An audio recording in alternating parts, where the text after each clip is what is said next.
Okay, everybody, so we did the teaser. We let you guys know that we did a bunch of splits. We only had 2 hives. We had this hive right here, the blue apiary, and then this our standard wooden one over here. The rest, we had some collapses over the winter time. Just not enough bees.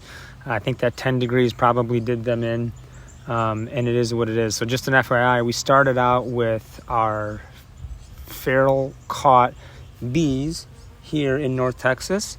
That's typically what we use, but this year we decided to add a couple of interesting types of genetics into the mix as well. So let me walk you through what happened. So we thought initially this hive was the strongest hive. You can see there's a lot of bees here, and we had thought that we're going to use this hive as the source for all of our splits, because I just thought that there was going to be tons of bees in there, tons of brood. I know it was going to be easy. So we opened it up actually, and there was no brood whatsoever, to our astonishment. So that brought us to the conclusion that there's no larva, there's no eggs, there's no brood, cap brood, nothing.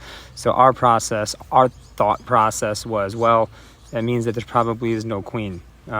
So what we did was we introduced a Carniolan queen into there, hoping that they would accept her and this hive would go ahead and chug along as it was. We did take a couple frames of nurse bees and what was there, and split them amongst the other hives that I'll get to. So we split this hive over here. And what we did was we took a Cordovan queen and put the Cordovan queen over here. And then we also had a hive that we split over here. This hive ended up being Saskatraz. So we did that split, and I've been giving them quite a bit of syrup just to kind of, allow them to get going. And I did an inspection on all these hives. And the first thing is the Saskatraz queen. I saw her walking around. She was marked, so they accepted her. She's doing great. I checked the Cordovan. Also, she was marked, and she was walking around, so that was good news. And just a couple days after the split, I was changing all the syrup over here, which we thought was not queen right. And come to find out, I saw her dead body inside of the entrance feeder. So I thought, oh man, there must have been queen in there, but she had just shut down entirely because there were just no resources. So we had to do that, though. We had to take that gamble because we couldn't allow this colony to starve. They literally had no food and no brood, which is a bad combination. So this colony, after I opened it up, they all have brood. They have little eggs or rice grain size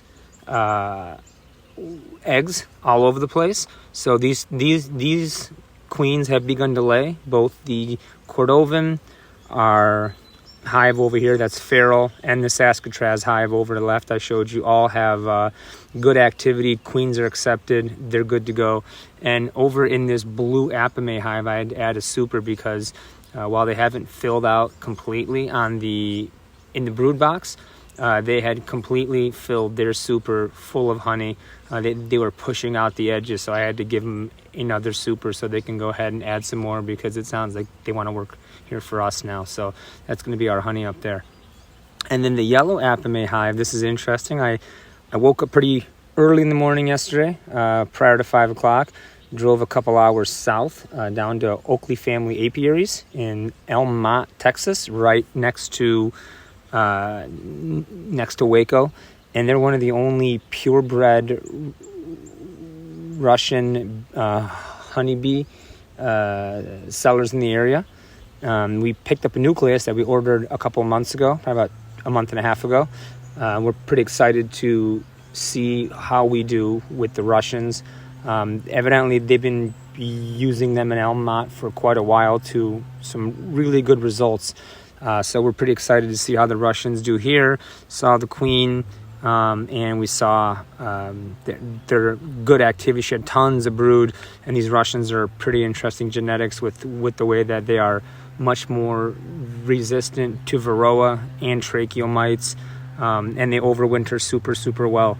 So that's a quick little apiary update. Basically, we went back up to 5 hives, and we are going to be putting up some traps in up at the ranch here in the next couple of weeks, and you'll see some updates from out there as well. So there's a lot more to come. We're going to have quite a bit more hives and quite a bit more updates as well. So thanks for following along, and come back and we'll show you how the honey flows is going in the next couple of weeks. Thanks everybody. Like and subscribe to our channel.